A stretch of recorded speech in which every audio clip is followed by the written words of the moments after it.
Oggy, despite your dour... What project? All right, I'll go start with him then. No, Oggy, how did they sell Bryan Mbeumo in a project? What's the project? What's the project? Let's go home. That's it. Well, it's better I'll than see you later. Come back. There you go. All right. That was a pleasure, Dan. It's good. I'll be honest, I think the show, I think it'll be better without you. There we go. No.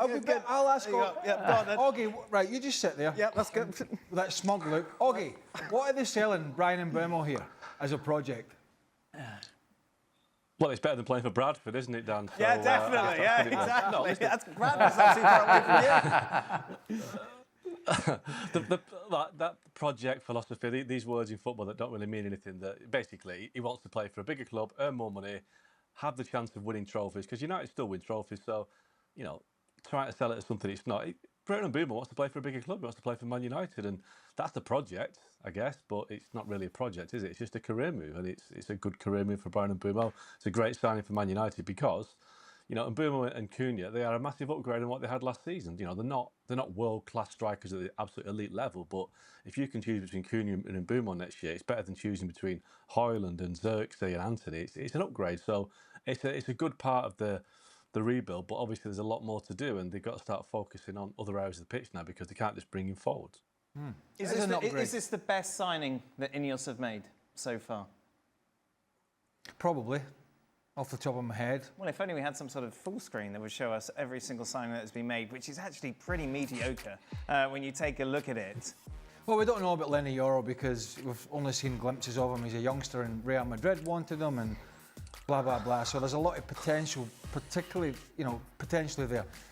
Agate, it was interesting the other day when Jill said he's not going to play because he can't pass the ball properly. I mean, he's only 50.8 million. Matthias de Ligt has struggled at times and looked a bit lethargic. Zirkzee, I know Jurgen Klinsmann's a big fan of him, but he's the only man that I've met so far that is. Patrick Dorgo has been sort of average in that sort of wing back, and actually Mazraoui's a decent player and at times has been pretty decent for them alongside Dallo, who was a bit in and out last season. But yeah, I think Mbeumo and Cunha, probably Mbeumo because he'll score more goals, I think, than Cunha. Cunha's link-up play is very good, coming short for the ball and bringing other people into play. But I think definitely, and I think that tells a story when somebody from Brentford is Manchester United's best signing to date. I think that kind of tells you a story of the kind of quality that they have signed, that they have signed so far. Frank, is this the best signing that they've made? Oh, yes, for me, definitely. With Cunha, I have to say that the signing of Cunha surprised me. You can't hear Frank. But it starts the show. Mark? Oh, I can hear him. Can you hear him? Yes. I can't hear him. Well, I told you, go home. Frank, go ahead. I can hear you. He's obviously got an issue. Oh, I'm sorry. I can hear him now. Okay. So I think... Oh, okay, good, yeah. Where's the producer? He's got his head in his hands, and he's in the gallery. Since the beginning of the... Since the beginning of the show, you are out of order, but whatever. So the signing is the best signing for me, and I think it's a very good signing for Manchester United. Now, I'm not sure it's a very good signing for Mbeumo. All right. All right. Okay. Right. All right then. So Frank is out. Mark, you take it. I'm trying again. You take a look at these signings that Ineos have made over the years. This has got to be up there as the best, isn't it? I think so. I think I'm with Craig and Mazraoui. I think is a very underrated signing, about £15 million. He was a very good signing for what he did last season. But yeah, beyond that, the big signings haven't really come off. And I think there's been a change in focus this summer. And I think it's the right one. They decided to go for Premier League proven players because they've had too many gambles, not just Ineos, but even prior to that with the Glazers. You know, the Højlunds and the Xerxes, that they're basically taking gambles on players that are playing for mid-ranking clubs in Italy, and the step up is too big. But at least with Cunha and Mbeumo, they know that they are Premier League proven. They've scored goals in the Premier League for clubs that, you know, should find it harder than Man United because Brentford and Wolves are not elite Premier League clubs, and United are, but they've not been playing like one in recent years. So they are definitely very good signs, and I think that obviously they cost money and they paid a lot more for Mbeumo than they wanted to. But I do think that you have to spend what you get these days, and Mbeumo will make them better. And I think, is he the best signing they've made? I can't say that yet because he hasn't played the game. But Yoro's got potential. Mazraoui's been good. But you know, if Cunha and Mbeumo live up to their their quality and their potential, they will both be the best two signings United have made under Ineos. Don't tell me they're still going to be looking at Nicholas Jackson, Augie. Please. Look, well, they do need a centre forward. Benjamin Sesko is another guy that they're looking at over at Leipzig, but I don't think that is the priority now. I think what they're going to do now is they're going to focus on midfield. I mean, Amorim made it clear at the weekend that he needs a midfielder, so they have to look at getting a midfielder in. Adam Wharton is a player they like, but again, it's going to cost a lot of money. Whether they've got that right now, they haven't. They've got to get players out. So, Rashford going is a good thing, but they've still got to get Garnacho out. They've got to get Anthony out. They might have to get Kobbie Mainoo out, because I watched the game at the weekend and I don't see how he fits the system. He can't run, he's not mobile enough, he's a great talent, but he's just not a player that fits that system. So they have got players they can move on, but they need to bring some money in there, because they need midfield. They probably need somebody on, maybe another right back, because I'm not convinced by Dallo, unlike you, Craig, I don't think. But I think they need more, and I think until they get other players in, that centre forward issue is not going to be addressed. And Højlund played second half against Leeds at the weekend. Nothing's changed with Rasmus Højlund. He's not good enough. He can't hold the ball up. He can't do anything really. So they're going to have to address the centre forward issue. But right now they've got bigger priorities, and they haven't got the money to do all the deals they want until they get players out. You take a look at the possible starting 11 that Oggie's given us. There's still a lot of improvements to be made, isn't there, Craig? Just don't get the middle of the park, and Mark touched on it. It's, Agathi's been totally ineffective, and Bruno Fernandes, you're basically putting him in the central midfield position, which he has no real defensive qualities. If we're being honest, he really should be where Amad Diallo is. Now, Amad Diallo is a different type of player. He's more pacey, he's more direct, as is Mbeumo. But that's where Bruno Fernandes does his most dangerous work. And, behind the striker. Now, he's probably back there because the dearth of other players to play there. Agathi can't really pass it, has been poor. Casemiro, it's the end of his career. He's just seeing his contract out, getting paid. I mean, he was better last year as the season went on, but he wasn't great. He can't really do it in the Premier League week in, week out anymore, not like he used to. He was one of the best in the business, and that ship has sailed. And then you go from the midfield to the centre-half positions, and again, you can sit here and just pinpoint so many weaknesses. So, yeah, attacking-wise, apart from the striking role, it looks a little better, a little sharper. But the middle of the park, and who's the three centre-halves going to be? Who's going to marshal the defence? I think there's so many positions still need to be addressed. But when you spend this kind of money, then you definitely want to see improvements. Yeah. Now, that's saying something, because surely the only way is up from the results that Amorim got last year. If we're taking the Premier League on its own, they were horrendous. So the only way should be up. But then when you spend money on some decent players like they have, particularly in the forward areas, you can't afford to get the kind of results that he got for long periods last year. Just getting beat by just about everybody and finishing in the league where they finished. So there's going to be some pressure on him. But again, the issues are going to be not just the goal-scoring position, but workmanlike in the middle of the park, strong in the middle of the park, and who's the back line going to be with the wing backs? So still lots to address. We obviously get a lot of Manchester United questions on at extra time, which you send in, and there was one yesterday in particular, which is quite pertinent what's going on. We thought we'd ask is, it's been nearly 20 years since Manchester United last won the league. Is it time to admit that the glory days are not coming back, Mark? Well, it's not been 20 years, it's been, what's it been, 12? So I think, halfway to 20 years almost. But the glory days are a long, long way away right now. I mean, let's be honest, that they are nowhere near that. The big four, the big four now, the big four of the top four last season, Liverpool, Chelsea, Arsenal, Man City, they're the clubs that are spending the money, they're the clubs that are pulling away. United are a million miles away from those clubs. And I think, I was quite alarmed actually when I watched the game against Leeds, because they were really, really poor to watch. There was no creativity, there's no spark there. And Craig played midfield. He knows the score with midfield. Everyone's focused on the forwards. They're getting forwards in goals, but midfield is where games are won, because they haven't got anybody in that midfield who you would say, had this be a strong Man United, you don't get in the team. Casemiro can't run, Mainoo can't run, Agate can't pass, Toby Colley is too young, and that's it. You can't play Mason Mount in midfield because again he's never fit. So they haven't got an option there. So they are a long, long, long way away from being title challengers. I mean, the top 4 is going to be a struggle next year. Never mind the title. The glory days, they're not coming back. It's not, as Mark said, it's not that they're not coming. They might not come back. I don't know. But I think they will get back to being amongst the elite. But how long that is going to be, I don't know. I mean, Ineos might have come and gone by then. Glazers could still be there. Who knows? But we're a long, long way from even contemplating.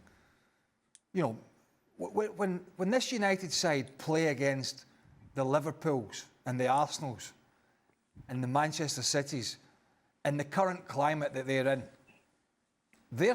I think the mindset is, and I don't know, and I would imagine that for the supporters it's the same, is they go into these games now hoping that they're not going to get hammered and not going to be an embarrassment. Now, we've seen a couple of those against Liverpool in particular in recent years. And I think that's the mindset of sort of where they are. That's kind of the bar that they go into these games against the elite level teams, and they get outplayed. Now, there's been the odd result, like last year against City. They won, I think early on in Amorim, they beat them 3-2 at the Etihad, but City were on their way down at that point in the season. They sort of fallen off that cliff. But that's where they are. They're sort of mixing it with the mid-table teams, and that's even a struggle. And when they play the better sides, they're worried about getting a hammering. And that's for me where they are in their project at the moment. 250 million for Liverpool, 180 million for Arsenal if you include Gyökeres. City with 130, Chelsea you'd expect to spend more, 140 as well. Now what's interesting is Mark wrote about this, and what I thought was a bit weird, Mark, and I don't know if you were forced to write this by the editors, but there was a sentence within this which made me raise my eyebrows, because I thought, really, Mark, do you really believe it? What is it? Which was the 2025-26 season has the potential to become the most competitive title race since the Premier League began in 1992-93. Considering the drama that we've seen in the past with those rivalries, even like City and Liverpool, you go back to Manchester United and Arsenal, those sort of things, to say that this is going to be so competitive. Oh, wait, you want them to be negative before the season's even started? Last year was a home run for Liverpool. He can answer his own question. Doesn't need you jumping in. No, I know, but... Doesn't need you. I just don't. I don't believe you, I suppose, Mark, is my point. Okay. Well, you raised the point there, the rivalries. Well, there were just 2-horse races. I think this year could be a 4-horse. It's definitely a 3-horse race. And I think if Chelsea can build on their Club World Cup winning and keep place fit, there could be 4 teams going for the title. Now, I know we've said that in the past, but I think on this occasion there are 3 very strong teams, and Chelsea could be as strong. So that's what I'm saying. It could be a 4-horse race rather than a 2-horse race. Look, Liverpool-Man City rivalry was great. Man United-Arsenal rivalry was great, but it was just those 2 teams. To have 4 teams going for it, I think Chelsea are the outsider in this, but Chelsea have got the potential to challenge if they can. They've got a 1-11 now. We saw that in the Club World Cup, and if they can add a couple of players, or if Enzo Maresca can find a way to get more out of the players that he's got, I think Chelsea could challenge. So that's what I mean about being competitive, that we could have 4 teams going for the title race all the way through to April and May. I mean, City would still worry me a little bit, not going forward defensively, and Nouri coming in. I mean, good footballer. This ain't going to be a 4-horse race. We're not going to be sat on the final day of the season with all 4 teams in contention. No, I mean, it's unlikely we're sat here on the final day of the season and we haven't got a winner, but you just...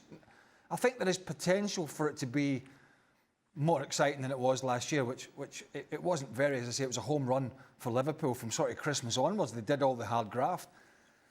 But I do agree, I think City still have some answers defensively that the other two big cheeses don't have, Liverpool and Arsenal. I think they're pretty solid defensively. I think City have to answer that question, whether he's figured that out. And I do agree that Chelsea is the outlier.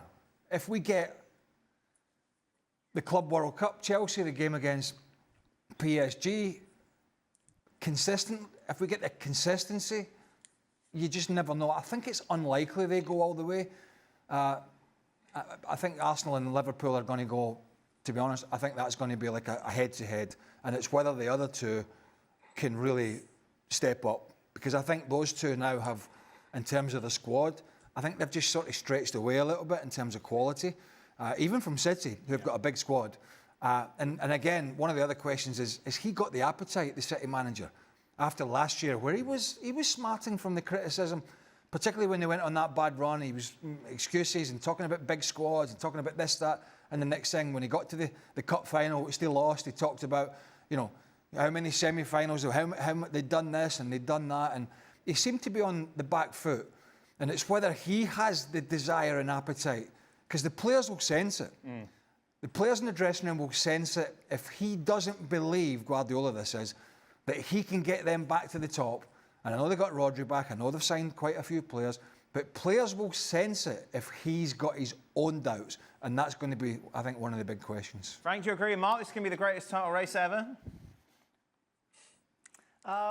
No, I don't think so, because in the past we have had a lot of races, and that was absolutely fantastic, and especially with Manchester United and Arsenal. We tried to cope with the situation with Chelsea. I remember one year we finished third. It was very hard because they mostly never lost a game, and it was always, you know, head to head. I understand Mark when he says it's a 4-team race. It could be a 5, you know. Don't forget Newcastle. What's going to happen to Aston Villa? Frank, it can be. what are you doing? It can be very interesting. Right. Look. No. What evidence have you seen that Liverpool and Arsenal are going to get so much weaker that the likes of Aston Villa and Newcastle are going to get involved in this title race as well? Well, you know what? We were expecting Manchester City to be absolutely fantastic last season. I don't know if you saw what happened. So why don't you think it's possible that other teams don't have the performances that we are expecting? And why some other team like Newcastle or Aston Villa cannot cope with the situation and deal with them and create that 6-team race? Why not? Why not? We saw last season that was an exceptional. We are looking for consistency. We don't know who's going to be consistent so far. So I'm saying everything is possible. And if you are putting Newcastle out of the race where they are in the Champions League, I think you don't show too much respect to that club. So well, I think Newcastle can be in the race. I think the problem is the last time they were in the Champions League, it really affected, well, it seemed to really affect the league form. I think it's all. I think we're in a 3-horse race potentially, and there could be an outside runner in fourth in Chelsea. I think it's unlikely. The rest of them, as tidy as they are, and as good a managers as they have, they're going to be scrapping to try and get back into that top 5. But I think potentially we have, depending on City and Chelsea on the outside, potentially 2/3, and at the very best, particularly early on, 4 teams in it. Meanwhile, Mark, you take a look at rumours that Manchester City may have a different goalkeeper to start the season. What's going on with Ederson? Well, Ederson's been unsettled now for 18 months. He was close to going to Saudi Arabia last summer, the deal fell through, and he was never happy last season. And it's pretty clear that he wants to go. I know he said publicly during the Club World Cup he's happy to stay, but there's still noises there that he wants to move on. And Galatasaray are keen. What surprises me is that it's a potential fee, €3 million, which is about £2.5 million. I can't get my head around why it's such a low fee, but he's out of contract next year. And City are now speaking to Burnley about James Trafford. They sold him to Burnley, I think, 2 years ago with a buyback clause. And they want to trigger that clause, which would mean that another Newcastle target goes somewhere else, because obviously James Trafford, well, I imagine, would go back to Man City, especially if he's the number 1. So they are making serious efforts to sign James Trafford, who's a very good goalkeeper, England goalkeeper. And I think it spells the end of Ederson, who's been a massive part of the success in the Guardiola. So without Ederson, it'll be interesting to see how they play, because his distribution with his really long kicking has been a big part of their success. It has, but there was. Yeah. It has, Augie, but there just seems to. And Ortega played quite a stretch last season. Ederson was in and out. I think he was injured, but he was also dropped. But it just also seemed, although his distribution generally is pretty good, as you said, it just seemed to me that his decision making in the last 18 months has been very scratchy at best. You know, his shot saving's not as good, I don't think. His decision making about coming out and sweeping up isn't as good. And I just think there's too many mistakes in there, and I think maybe that's why Guardiola sees it that way as well. Frank, what do you think? Ederson leaving, how much of an impact does that have on the back four? Well, That would be first an end of an era because when Guardiola signed Ederson, he changed the game. Everybody wanted to press Manchester City. He found a goalkeeper capable of launching long ranges and long-range pass, and that made a difference. And that guy changed the game and even changed the football. And because of Guardiola. So if he goes, I will feel that it's another era starting. Now I'm kind with Craig in a way that for the past year and a half, I don't find the same Ederson that I used to see with the guy sharp, knowing exactly what he was doing, technically easy. It was more wandering at some point, creating doubts to his teammates. So, well, it's not the reason why defensively Manchester City has been so weak, because in the middle of the park and the back four, they were in there. But he had a little bit a part of responsibility of that last season bad results.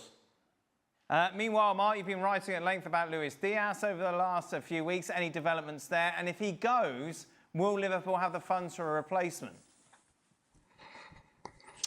Well, again, Luis Diaz is one of these players that's been unsettled for a while. We know that his contract's up in 2 years. Nothing's on the table yet, and Bayern Munich are very keen. Liverpool have rejected a bid from Bayern Munich, but I think it's fairly clear that Liverpool need to get some money in. I think Darwin Núñez will go. Federico Chiesa will probably go. I think if Diaz goes as well, obviously they're bringing in Hugo Ekitike. That is nearly done. I still think there's some mileage in Alexander Isak. You know, I still think that there's something there that Liverpool can pursue. The 6 weeks to the window closes. He didn't play at the weekend. Eddie Howe made some strange comments about it, resting him for a game that, you know, it's a pre-season friendly. Anyone can play in a pre-season friendly and not have it distract them too much. So Liverpool are really keen on Isak. I do think there's some mileage in that. And obviously, if they can get rid of Diaz and Darwin Núñez, that'll bring in about 120 million pounds. I think Isak could be done, but obviously Newcastle are insistent he's not for sale. Wow. Your mate and Isak? My mate, what? Ekitike. Yeah, Ekitike and Isak. Wouldn't be bad, would it? La Liga, of course, kicks off next month, and it may surprise you to learn that Real Madrid are favourites. Oh, Florentino Perez, he's been on the... Barcelona, Atletico Madrid coming in at 8-1. We welcome in former Atleti midfielder Mario Suarez is with us. Mario, first off, thank you very much for putting your clothes on. If you follow Mario on Insta, there's a lot of topless pictures of him, so we appreciate that. Real Madrid favourites, does that surprise you? Well, Dan, you know, I'm waiting for you in Mallorca for the opening day, so I have to be like that. Yeah, don't worry. Don't worry. I don't want to show you up. I don't know who is the people who do this kind of odds, because for me it's no sense. For me, favorite is Barcelona, no doubt about that. Yeah. Well, I unlike Mario, I don't post topless pictures. It's for very good reasons these days. Not that I ever did. I think it'd be wonderful. I think that's exactly what people.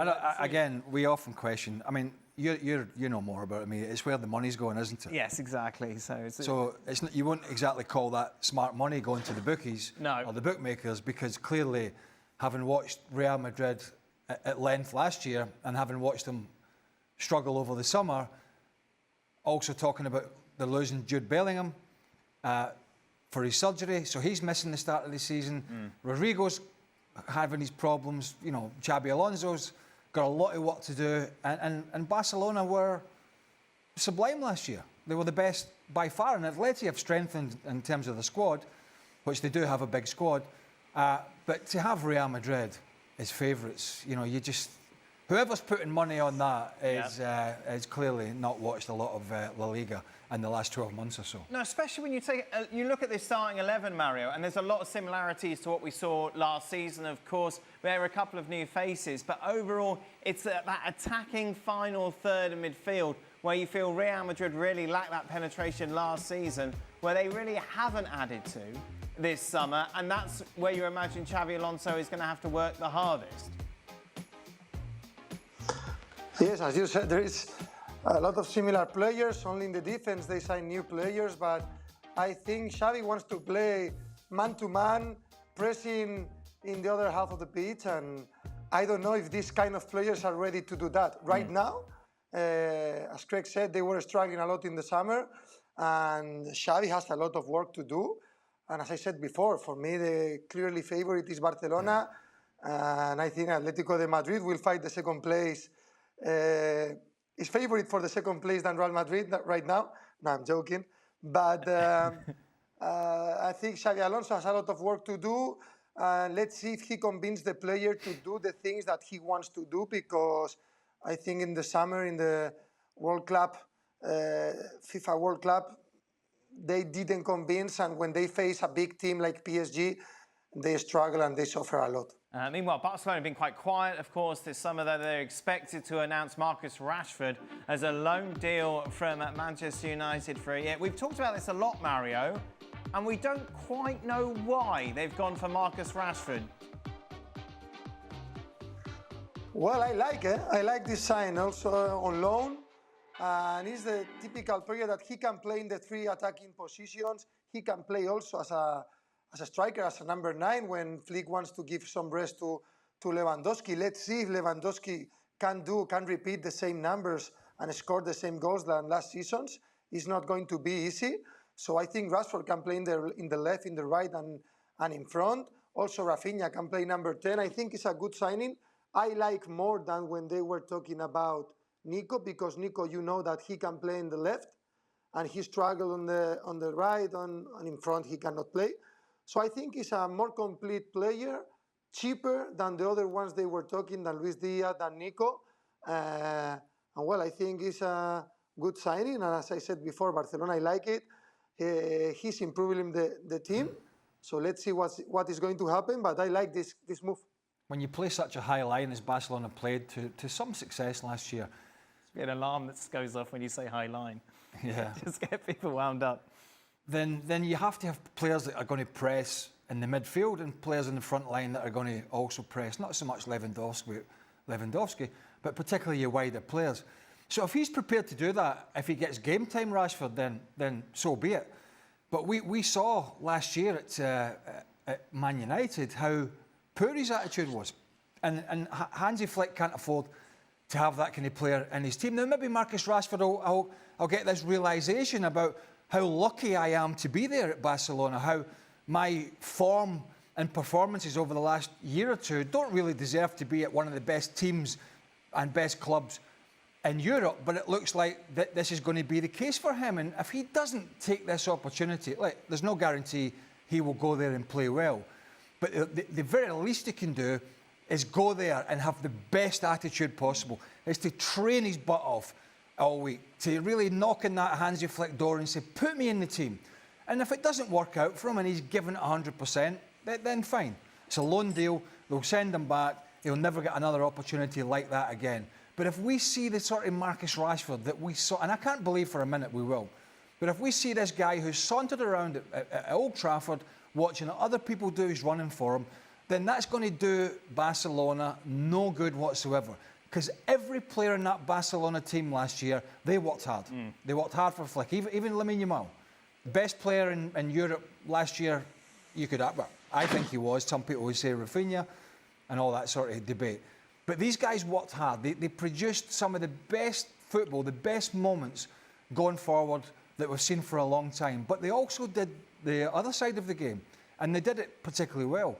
And the point being is, you don't want to bring somebody in that's a slacker. And he has been, Marcus Rashford, a slacker. That's a fact. Now, do lepers change their spots? I don't know.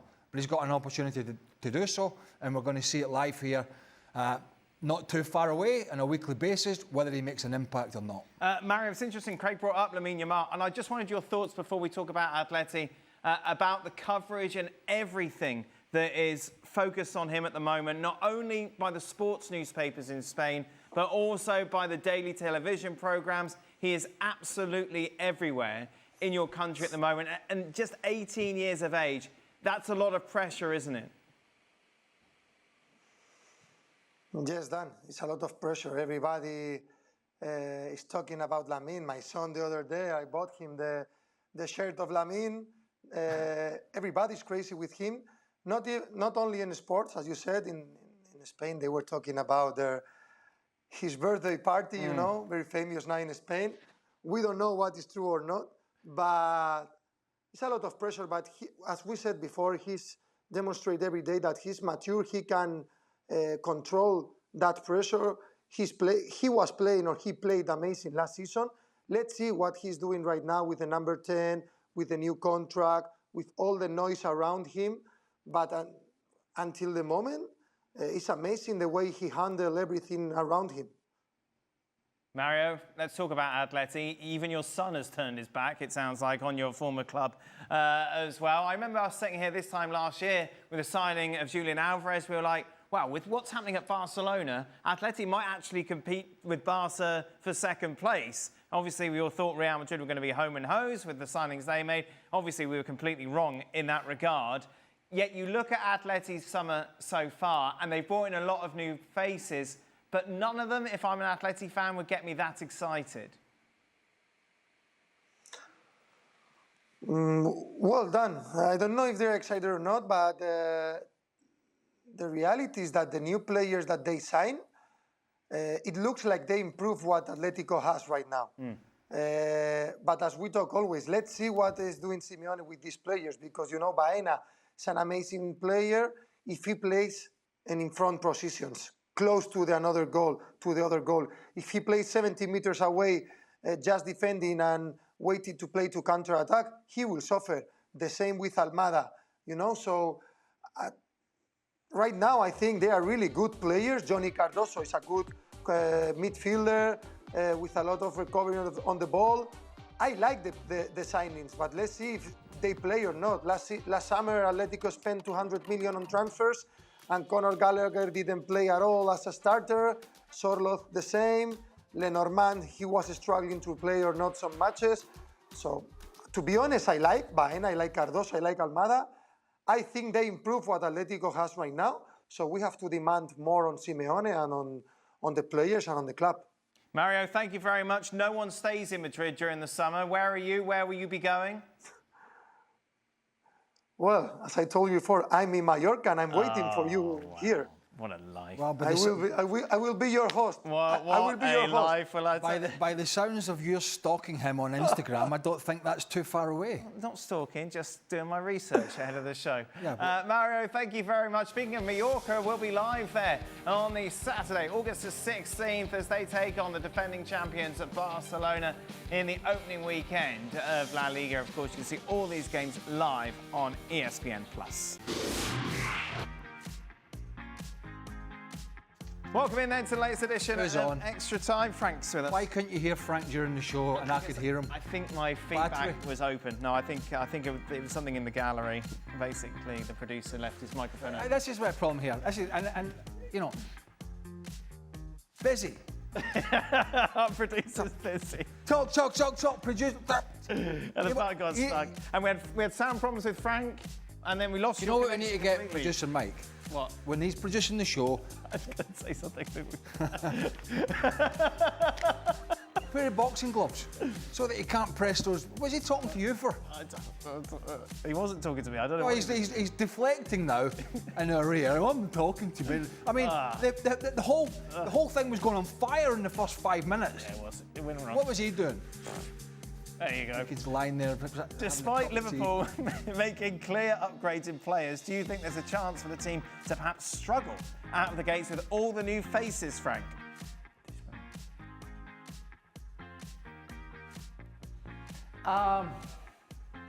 You know what? The first thing that I think about Liverpool is the big loss with Diogo Jota, and it can have an effect in the dressing room. So if they start losing one game, how are they going to handle it? I don't know, and they might think of that a little bit more than if they keep on winning. So that can be a trouble for them. And it's always the same question, you know, how the new players gonna handle the pressure of playing in the best league in the world, of maybe one of the best teams in the world. We have seen so many players signing from Bundesliga and being good, but we saw the same amount of players struggling. Timo Werner, for example, even Havertz, and some others that we can name, who struggle. So there is a question mark for, of course, Wirtz and who's the other one who just signed, or Ekitike as well. So it's a real question, but we're going to see it very soon, and hopefully everything's going to work very well for them. Craig, does Marcus Rashford score more or less goals this season than Eden Hazard did at Real Madrid? No. Do you know how many goals he scored? Is that the 7. Yeah. If he goes, He's going to go. He's having a medical now, isn't he? He's there. well, what with medicals? You can fail a medical. Some more than others. There's all these things that can sort of crop up. Really? Yeah. I never failed a medical. Well, there you go. I had 2 medicals, never failed. Well, you just said you... I said you can fail a medical. Well, I did not. Okay. Perfect specimen. Not quite. So more or Used less. to be. God. You're on holiday tomorrow, aren't you? That's it. He's excited. Not really. Yeah. Drive to Boston, Logan Airport, Oh, you pick up your best friend. pick up that muppet. Yep, there we go. Told me to fly to Bradley. Right. Yes, if this move goes through, I think yes. Yes. Particularly because of the way they play. Yeah. Do you agree, Frank? More than 7? I do agree if he has a chance to play, because don't forget, you have Rafinha, Lewandowski, and Lamine Yamal, and maybe Olmo before him. And so I don't know how many minutes he's going to get this season. Copa del Rey. He'll have a bit of Copa del Rey action. Champions League. Eye tests and all Yeah, that. maybe on second half. He'll be fine. You get an eye test when you're doing a medical. What? Celtic. Right. Well, that was a real thorough medical I got there. What, they gave you an eye test? An eye test as well. Yeah. No, but it wasn't like an eye test A, B. It was like one of these, like you see. Reactions? Yeah, the Like dots and all the that. F1 drivers. Shock. And that sort of thing. Yeah. I mean, it was like I was quite shocked. Great, good. I mean, that was worth it. Do you think Spurs will finish high enough to qualify for any European Derby not so competition? much. Do you think Spurs will finish high enough to qualify for any European competition next season, Frank? What's that, 8? Top 8, should we say? Well, I think they will have to double their points and their ranking if they want to be in the Conference League. So they have a hard work. Yeah, they cannot do the same season, and they will have to be much better. And they have the players to be much better. But how is going to work with Frank and how they're going to make sure that they go back to their best, because that was an awful season. They won something, but overall, in the Premier League, that was awful. You were very derogatory to the, well, probably rightly so, to Augie about the title race. But it's not just about the title race. I actually think there's a lot of fascinating other stories. I know you don't like it, but I'm quite fascinated. Tottenham won't be in the title. Of course, they'll not be in the title race. Nowhere near it. But I'm actually fascinated to see what Thomas Frank is going to bring to this club that they're sort of searching for, and him making this big step up from Brentford, and they've signed a couple of good players on the. So it's not just. You're just an elitist. It's not just about the top 4, because we'll talk about Tottenham this year, particularly when producer Mike's on. Yes. He supports them. Yeah. As long as he's not on the top back pressing the button all the time and screwing the show up, Frank, we'll be all right. Frank, this is a very nosy question. When you transferred to a new club during the summer window, did you immediately start looking for a new place to live, move your family, and try to get acclimated to your new place as quickly as possible? Or did you wait closer to when the season started? No, I tried to find a house very quickly, to find a school for the kids, especially when I went to Chelsea. Yeah. Because of the barrier language and everything, I tried to settle down and to make sure that I could have a normal life, and the family could have a normal life, and I can concentrate on the on my football. No, I've always been like that. You know, when I signed for Strasbourg, my ex-wife was pregnant, 8 months pregnant, and I started to play, and meanwhile she was at the hospital. I found a flat, an apartment, sorry, for her when she came back with Jade. So that was really something important for me, to make sure the family was settled down. And then obviously when you went to London, the kids went to an English-speaking school. So did you speak French at home, English at school? Is that how you did it? Well, they first went to the French school, but it didn't last long, and I wanted them to, because they weren't learning English, so I wanted them to learn English, so I put them to Fulham Prep School, where Tony Adams' son was there too, and they learned English very quickly. My son went to the Montessori school, that was great, in order to learn the language very quickly. We were speaking French, yes. We had a nanny, she was speaking English. My ex-wife was Spanish as well, so she could speak Spanish a little bit to the kids. So, and I was speaking French because my English was, as Craig knew, was very poor. So yeah, but we pushed them to speak English the most they could in order to learn English very quickly. You get sick of hotels. People think it's great, but after a little while in a hotel, you can't wait to get a place. Frank was taught the Dennis Wise School of Speaking English. Right. Yeah. Involved a very... Yeah, they were talking about this on the show, Cockney rhyming slang and things like that. Wasn't that on Friday? I saw you talking about that. Yeah. Yeah? This wasn't so much Cockney rhyming No, slang. I understand. I was trying to... I was trying to turn it into more of a PG... Profanities. PG conversation. Yeah, well, I wasn't going to say anything. And then when you went to Scotland, how did that work? Well, I had to learn Scottish, yeah. Yes, and then did the kids go to a Scottish school? Or? Yeah, I knew. Hey! You're going to get a head full of milk. No. Wait, did you have the 3 kids by then? No, 1. Oh, you only had 1. Okay. Yeah, Evan was born about 6 months after I moved up there. No, maybe a bit longer. So yeah, you just get used to moving around. You know what I mean? Okay. So don't want it. What are you searching for? Nothing. Just that people are interested, aren't they? I'm just Interested in what? in your life.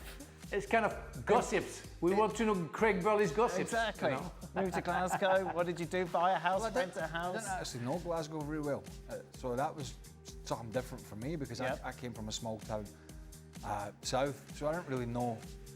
I had to learn sort of Glasgow and how the roads and how to get to Celtic Park and all that sort of stuff. So that was a challenge. Not as much a challenge as London. This is very boring, isn't it? You're right, it was boring. Oh, I had to learn how to get to training. Had to use different roads. To learn the local pub, what was the best local pub. They all lived in our road though, a lot of them. Right. Told you. Tommy Johnson was next door. Yes. From our villa and Yeah. Claudio was next to you? Claudio Reyna was at the top of the street, but that was late on. Okay. When he signed for Rangers. Yeah. Very popular place. For Craig, in light of your recent vocabulary expansion, What's that? what would you say was your modus operandi when you played? I'm a wordsmith. I know, very, very much so. That was impressed me and Stevie. Not a lot to impress him, is it? Oh, that's true. What was? Well, I didn't score as many at Chelsea because I played in a lot of different positions. But at Celtic, when I went there, I played central midfield with Paul Lambert behind me. So That's when you were Player of the Year. shut up, because if I say that, Right. Scoring goals, I did score a few for Chelsea, but not as many because I say I was. No one's asking about goals, though. Yeah, that's what's my modus operandi. Yeah, was. exactly. And You're saying, well, it's not. If it wasn't scoring goals, what was it? No, I think I could score goals from midfield. My point is, I didn't score as many at Chelsea because I was going from pillar to post. That was when I was at Celtic. That was what I was known for. Right, scoring goals. But you didn't score as many as you thought you were going to. Not at Chelsea. Okay, but you still won Player of the Year. Not at Chelsea. Low standard. Frank, what would you say Craig's modus operandi was? Oh, let's move on. Frank, move. Don't even answer. No, it's nice. Yeah, move on. Don't, Matt. Frank, move on. No. No. I don't want to say too much about Craig. We know so much gossips already. You know, yes, it was very uninteresting. You have to learn how to get the training. Yeah, Oh, next there we question. I'll tell you about how I used to get to the training ground when I was 16 Right. at Chelsea. Yep. You had to get the bus. Oh, Yeah. John Candy There you go. for the slightly older viewers. Yeah. People know who John Candy is. Well, not the youngsters. I think we've lost them. For you youngsters watching this on YouTube, there's only 2 people. The youngsters watch it. The youngsters, there's 2 categories. The youngsters who watch the YouTube and are fixated by 4 or 5 minute clips or whatever it is. Right. And Stevie, who's not a youngster, who's also fixated by YouTube. Steve's algorithm, something else. Right, start, bench and drop these treble-winning teams, Frank. Manchester United in 1999, Bayern Munich in 2020, and PSG in 2025. Wow. Wow.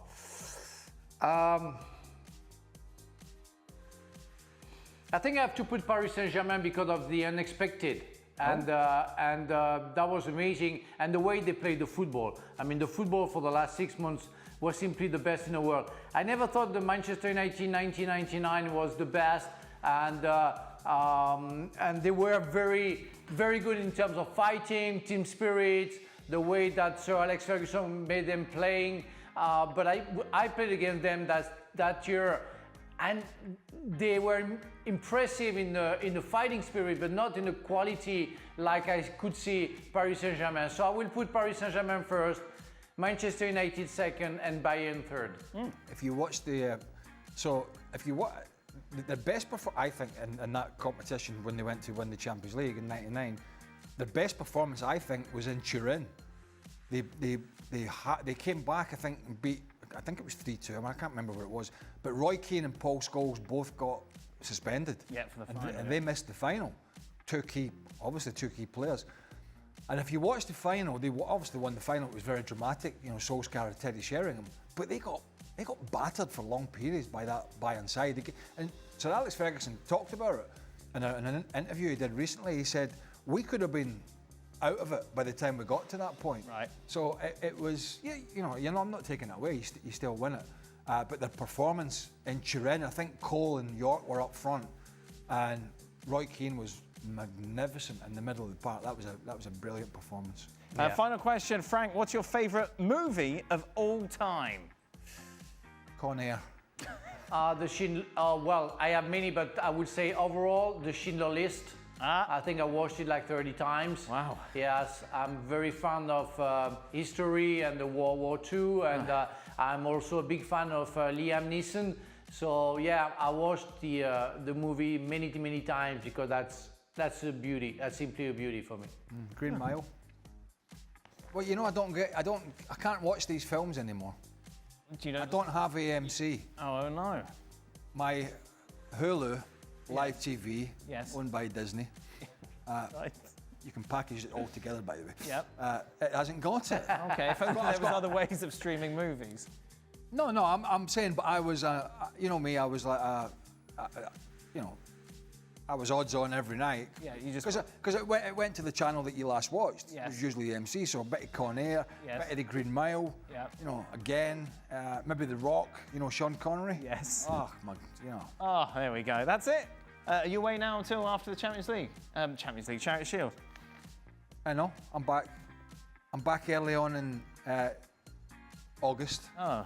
And then I thought that was it then. No, I'm coming back just to annoy everybody. I'm coming back for a few days, and then I'm going to London, and then I'm off again. Oh, beautiful! Oh, very nice. Are you going to see? So Frank? what will be your modus operandi for your holidays, Craig? Avoiding you. Wow. Oh dear. Oh, that is it. That brings us to the end of today's show. We'll be back tomorrow. Well, we might not be after today's show.